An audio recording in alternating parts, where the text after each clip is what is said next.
Hello friends, Shri Radhe Radhe. तो कैसे हैं आप सब। सीए फाउंडेशन बिजनेस इकोनॉमिक्स के अंदर चैप्टर 7 हमारा चल रहा है। पिछली जो हमारी वीडियो थी उसके अंदर हमने कंप्लीट किया था सेंटर एंड स्टेट गवर्नमेंट किस तरीके से काम करती है फाइनेंस को लेके। तो अगर आपने वो वीडियो नहीं देखी है तो जो उसका लिंक है वो डिस्क्रिप्शन में है, आप लोग जाके चेक कर सकते हैं। आज हम कवर करेंगे मार्केट फेलियर। मार्केट फेलियर क्यों होती है, किस रीज़न से होती है और किस तरीके से हम उसको ठीक कर सकते हैं। What is market failure? Market failure refers to the insufficient distribution of goods and services in the free market. In a typically free market, the price of goods and services are determined by the forces of supply and demand, and change in one of the forces result in price change and the corresponding change in the other forces.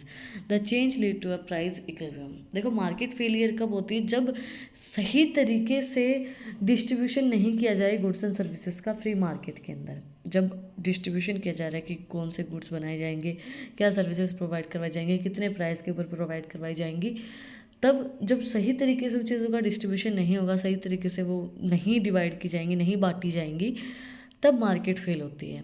अब market mainly जो free market होती है उसके अंदर market depend करती है demand और supply के ऊपर। जितनी डिमांड है, जितनी मतलब वो मांग रहे हैं, जितनी उनकी मांग है उसके अकॉर्डिंगली सप्लाई हो रही है नहीं हो रही है। एक चीज़ के चेंज होने से अगर मांग जो है, डिमांड जो वो चेंज हो गई है तो फिर सप्लाई के अंदर भी चेंजमेंट आएगा, और सप्लाई अगर चेंज हो गई है तो डिमांड के अंदर भी चेंजमेंट आएगा। एक पोर्शन के चेंज होने से दूसरी चीज़ चेंज होती है। और जब मार्केट चल रही है, अच्छी चल रही होती है, तब एक पॉइंट आता है मार्केट इक्विलिब्रियम का, जब जहाँ पे डिमांड एंड सप्लाई एक दूसरे को कट करते हैं। जो कट करने का जो पॉइंट आता है, पॉइंट ऑफ इक्विलिब्रियम होता है। तो मार्केट फेलियर कब होती है, जब गुड्स एंड सर्विसेज का सही तरीके से डिस्ट्रीब्यूशन नहीं किया जाए। Causes of market failure. Market failure क्यों होती है? Market failure may occurs in the market for a several reasons, including externalities. An externality refers to the cost benefit resulting from the transaction that affect a third party that did not decide to be associated with the benefit or cost. It can be positive or negative. A positive externality provide a positive effect on the third party. For example, providing good public education mainly benefit the student, but the benefit of the public good will be spell over the whole society. देखो, externalities का मतलब क्या होता है, जो cost और जो benefit है ट्रांजेक्शन का वो अफेक्ट कर रहा है थर्ड पार्टी को। वो अफेक्ट कर सकता है पॉजिटिव वे में भी, वो अफेक्ट कर सकता है नेगेटिव वे में भी। एग्जाम्पल दिया गया है, जैसे अच्छी एजुकेशन प्रोवाइड करवाना, वो बेनिफिट है स्टूडेंट्स के लिए भी, स्टूडेंट के साथ साथ वो अच्छा बेनिफिट है सोसाइटी के लिए भी। एजुकेटेड पीपल होंगे, अच्छे से काम करेंगे, सोसाइटी के लिए बेनिफिट है। On the other hand, A negative externalities is a negative effect resulting from the consumption of A goods that the result in negative impact on a third party. दूसरी बात, अगर हम दूसरे तरीके से देखें तो नेगेटिव इम्पैक्ट भी है थर्ड पार्टी के ऊपर। For example, even though cigarette smoking is primarily harmful to a smoker, it's also causes a negative health impact on people around the smoker. Yes, ये भी सही बात है। अब थर्ड पार्टी के ऊपर इफेक्ट हो रहा है एजुकेशन का। भाई अगर एक सब एजुकेटेड होंगे तो अच्छा काम होगा, तो पॉजिटिव इम्पैक्ट है। नेगेटिव इम्पैक्ट क्या होगा, अब कोई स्मोकिंग कर रहा है, कोई बीड़ी पी रहा है, कोई सिगरेट पी रहा है, कोई दारू पी रहा है, कुछ भी है, अगर वो पी रहा है तो वो उसको खुद को तो हार्म करेगा ही करेगा, बट जो उसके सराउंडिंग में लोग हैं, जो उसके आसपास के लोग हैं, उनको भी हार्म करेगी वो चीज़, उनको भी अफेक्ट होगी। जैसे मेरे साथ ही मैं आपको एक दिक्कत बताऊं कि मैं किसी भी ऐसे इंसान के पास नहीं बैठ सकती जो सिगरेट पी रहा हो, क्योंकि मुझे उस धुएं से एलर्जी होती है और सिर में दर्द होने लग जाता है और वोमिटिंग होने स्टार्ट हो जाती है। तो वो सराउंडिंग वाले इंसान को भी हार्म करता है, खुद को तो करता ही करता है, तो मतलब थर्ड पार्टी को भी इम्पेक्ट करेगा। तो ये इसका नेगेटिव इम्पैक्ट हो गया। और पॉजिटिव इम्पैक्ट क्या हो गया कि भाई कोई अच्छा चीज़ है एजुकेशन, अगर सब एक स्टूडेंट ले रहा है तो स्टूडेंट के लिए भी हेल्पफुल है और सोसाइटी के लिए भी हेल्पफुल है। आता है public goods. Public goods are goods that are consumed by a large number of the population and their cost does not increase with the increase in number of consumers. Public goods are both non rivalry as well as the non excludable. Non-rivalry consumptions means that the goods are allocated efficiently to the whole population if provided by a zero cost, while the non-excluded consumption means that the public goods cannot exclude non-payer from its consumption. Goods के अंदर जो goods की consumption होती है वो large number of population करती है, सब करते हैं, पब्लिक गुड्स हो गए, तो वो इंक्रीज नहीं होती है कंज्यूमर की नंबर ऑफ कंज्यूमर के बढ़ने से।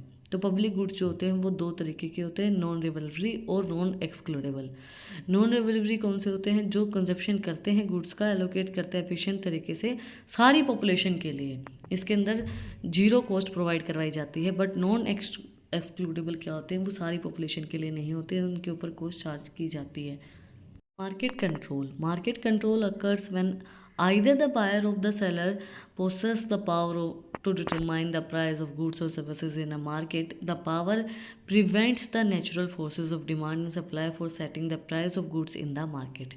मार्केट कंट्रोल कब अक्कर होता है? जब बायर या सेलर पावर लेते हैं प्राइस को डिटरमाइन करने के लिए, एक जो सर्विसेज वो मार्केट में प्रोवाइड करवा रहे हैं, तो उसको डिटरमाइन करने के लिए, उसको बताने के लिए जब वो पावर लेते हैं, वो होता है मार्केट कंट्रोल। मतलब चाहे तो बायर के कंट्रोल में होगी मार्केट, चाहे सेलर के कंट्रोल में होगी market. The power prevents the natural force of demand and supply from setting price of goods in the market. Setting का मतलब वाली नहीं है, जो पावर है प्रिवेंट करने के लिए नेचुरल फोर्सेस डिमांड सप्लाई वो सेट करती हैं मार्केट के अंदर price. On the supply side the seller may control the price of goods and services if there are only a few large seller, जैसे ओलिगोपोली के अंदर होता है, or a single large seller जैसे मोनोपोली के अंदर होता है। The seller may could to set higher price to maximize their return. The seller may also control the quantity of goods produced in the market and may collude the creates scarcity and increase the price of commodity. देखो supply side जो होती है वो, जैसे seller जो है वो control कर सकता है गुड्स एंड सर्विसेज के प्राइस को, अगर फ्यू लार्ज सेलर हो, कुछ लार्ज सेलर हो जैसे ओलिगोपोली में होता है, या फिर एक सिंगल ही सेलर हो जैसा मोनोपोली में होता है। तो जो सेलर है, ये दोनों मार्केट के नाम है, मोनोपोली, ओलिगोपोली, और भी होते हैं परफेक्ट कंपटीशन और मोनोपोलिस्टिक कंपटीशन। ये मैं आपको करवा चुकी हूँ, अगर डिटेल में देखना है तो आप लोग वीडियो जाके देख सकते हो। जो सेलर है प्राइस को बढ़ा सकता है ज़्यादा रिटर्न्स के लिए, और सेलर कंट्रोल कर सकता है क्वांटिटी ऑफ गुड्स जितने उसने प्रोड्यूस किए हैं, और वो कम भी कर सकता है प्राइस को और ज़्यादा भी कर सकता है। तो सप्लाई साइड के अंदर बोला गया है वो कंट्रोल कर रहे हैं, कौन?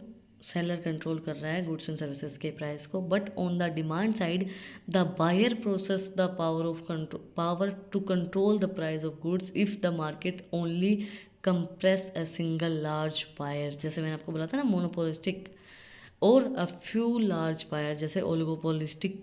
If there is an only a single और a handful of large buyer, the buyer may exercise their dominations by colluding to set the price at which they are willing to buy the product from the producer.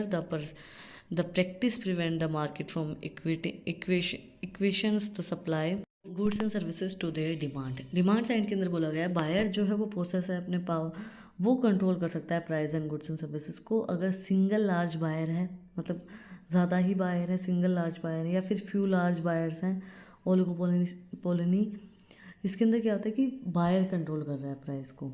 Imperfect information in the market, सही information नहीं है market की आपको, तो जब भी market के अंदर फेलियर होता है, मार्केट फेलियर में also result from the lack of appropriate information among the buyer और सेलर। बायर और सेलर के पास सही इन्फॉर्मेशन नहीं है, अप्रोप्रिएट इन्फॉर्मेशन नहीं है, पूरी इन्फॉर्मेशन नहीं है। कहते हैं ना अधूरा ज्ञान हमेशा खराब ही होता है। This means that the price of demand और supply does not reflect all the benefit of opportunity cost of goods. The lack of information on the buyer side में मीन्स द बायर में willing to pay a higher और lower price for the product because they don't know its actual benefit. देखो जब lack of information है, सही information नहीं है buyer की साइड से, बायर को सही इन्फॉर्मेशन नहीं है, तो वो ज़्यादा पैसा भी पे कर देगा एक प्रोडक्ट सर्विसेज के लिए, क्योंकि उसके पास, उसको नहीं पता इसके एक्चुअल बेनिफिट्स क्या है क्या नहीं है, वो कितना ही पैसा उसके लिए पे कर देगा। On the other hand inadequate information on the seller side में means that they may be willing to accept a higher or lower price of the product than the actual opportunity cost of production it। Seller side में भी यही है कि जो seller है उसको नहीं पता कि उसको कितना प्राइस रखना है, हाइयर रखना है, लोअर रखना है, क्योंकि उसको नहीं पता कि एक्चुअल अपॉर्चुनिटी कॉस्ट क्या है, कि कितनी आपकी अपॉर्चुनिटी कॉस्ट होगी जिससे आपको ज़्यादा से ज़्यादा बेनिफिट हो। सॉल्यूशन टू मार्केट फेलियर, अब मार्केट फेलियर को आप कम कैसे कर सकते हो, क्या सॉल्यूशन रहेगा उसके लिए? In order to eliminate market failure, several remedies can be implemented. They includes use of legalizations. One of the way that government can manage market failure is by implementing legalization that change behavior. For example, the government may can ban cars from operation in city centers or impose high penalty to business that sell alcohol to underage children since the measures control unwanted behavior. देखो ऐसा करेगी नहीं government, क्योंकि government के पास वहीं से पैसा आता है, उसकी इनकम ही वहीं से है। बट गवर्नमेंट क्या करती है, जैसे सिटीज़ के अंदर कार को बैन कर सकती है या फिर पेनल्टी दे सकती है बिजनेसेस को जो भी अल्कोहल बनाते हैं और जो अंडर एज चिल्ड्रंस लेते हैं। अब पता है बात क्या होती है, अभी बोलेंगे कि अंडर एज चिल्ड्रन जाते क्यों हैं वहाँ पे, है ना। हम अंडर एज चिल्ड्रंस को समझाएं, वो ना जाएं। हो सकता है वो ना समझे और जो बिजनेसेस है उनको बंद कर दिया जाए। बट भाई कमाई उनसे होती है, अल्कोहल से बहुत बेनिफिट होता है गवर्नमेंट को, तो ऐसा नहीं होगा, बट ऐसा किया जा सकता है। Price mechanisms are designed to change the behavior of both the consumer and producer. For product that cause harm to consumer, the government can discourage their consumption by the increasing tax. For example, tax on cigarettes and alcohol are periodically increased to decrease their consumption and reduce their harmful effect on the unrelated third party. Price mechanism का use भी कर सकती है government कि उनके जो goods हैं जैसे सिगरेट हो गई, अल्कोहल हो गई, उनके ऊपर ज़्यादा टैक्स दे दें, ज़्यादा उनकी हायर प्राइस कर दें। ज़्यादा बढ़ाओगे तो लोकल जो लोग हैं वो ख़रीद नहीं पाएंगे। अब जो स्मॉल बोतल आती है, जैसे हम कई बार चलते चलते पढ़ लेते हैं, जो ठेके वगैरह होते हैं उनके ऊपर लिखा होता है कि जो छोटी जो बोतल आती है वो 50-60 रुपए की आती है, तो कोई भी खरीद सकता है और कोई भी पी सकता है। तो उनका अगर प्राइस अच्छा खासा होगा, 1000, 1500, 200 या फिर मतलब 2000 तक, तो एटलीस्ट जो, क्योंकि ना तमाशे लोकल जो लोग पीते हैं, जो 50-60 के जो पीते हैं वही तमाशा ज़्यादा करते हैं।